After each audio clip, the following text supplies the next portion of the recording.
Bonsoir, voici l'analyse technique du CAC 40 pour le 8 janvier. Alors aujourd'hui on a eu une journée un petit peu mieux, donc un peu plus de 2 milliards d'échanges, 2 milliards 4, 2 milliards 5 environ. Donc c'est pas exceptionnel. On va dire c'est une reprise, les gens ont cherché un petit peu à savoir où il fallait aller. Ce n'est pas une journée de référence pour décider du sort et de la tendance générale. Alors on va se tourner maintenant, d'autant plus qu'il n'y avait aucune statistique bien exploitable. Donc pour demain, donc les statistiques à suivre seront le solde commercial français et allemand à 8h et 8h45. Nous poursuivrons ces statistiques avec alors le Portugal pas vraiment important pour l'instant. Voilà, les commandes oula, j'ai glissé. Les commandes industrielles allemandes ici à midi. Donc ça sera intéressant. Elles sont tendues en fort repli. On verra si c'est confirmé ou pas. Et puis après, il faudra sauter un petit peu plus tard. L'indice Redbook, pardon, ça me plaît bien. À 14h55, on le consultera si on a des infos qui filtrent, ça serait bien. Émission de billets à 5 ans. Alors ça, c'est intéressant. Ça, c'est à suivre. C'est vraiment une référence 5 ans. Donc ça nous donnera vraiment une idée. Et le stock d'essence, bien plus tard, à 22h30. Voilà, donc on saute sur l'indice parisien. Voilà, ici, donc, alors qu'est-ce qu'on peut voir? On est toujours inscrit sur cette fourchette d'Andrews qui, quand même, est là depuis le 1er novembre. Hein.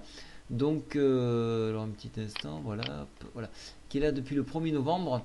Donc, on a enfoncé la Bollinger ici, on a essayé de la réintégrer, chose qui se passe. Donc, on a eu un Aramis ici, baissier, un Aramis haussier, et on poursuit encore par une englobante baissière ici, puisqu'on englose quasiment la totalité des trois précédentes bougies. C'est une figure puissante. On est venu chercher en séance une nouvelle fois de plus la MM7 3698. Il se pourrait que cette fois ce soit la bonne, mais attention à prendre avec des pincettes parce que les volumes ne sont pas encore là.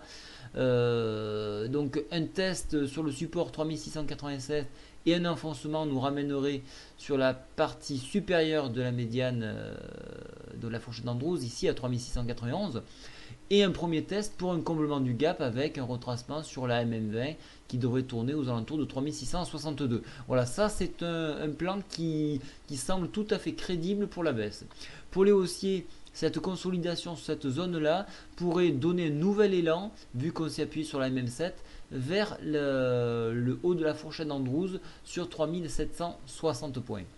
Alors, d'un point de vue indicateur, alors j'ai toujours laissé les divergences RSI qui je trouve sont intéressantes. On verra un petit peu à quel moment ça va basculer. Donc pour l'instant, on reste plutôt sur une tendance, une divergence plutôt baissière. Le stochastique, lui, donne une tendance plutôt neutre vu que nous sommes en surachat.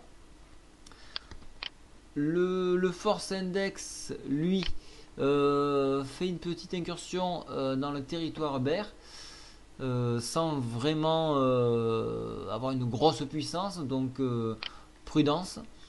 La MACD, elle consolide. Alors là, c'est vraiment de l'hésitation. On ne peut pas vraiment en tirer quelque chose ici, hein, donc c'est plutôt neutre. Voilà, donc dans cette attitude assez neutre, il faudra prendre des extrêmes, c'est-à-dire jouer peut-être des comblements rebonds MM20 et des points short sur le haut de la fourchette d'Andrews. Voilà, c'est tout ce qu'on peut faire. On est toujours guidé par ce grand canal ici que je vous ai tracé par des lignes noires. Donc il n'y a pas vraiment, on ne sort pas de ce canal-là, donc on verra un petit peu où ça va. Voilà, donc pour moi, je short tant que je peux et je repars à la hausse lorsque des signaux se présentent. Voilà, je vous souhaite à tous une très bonne soirée. Au revoir.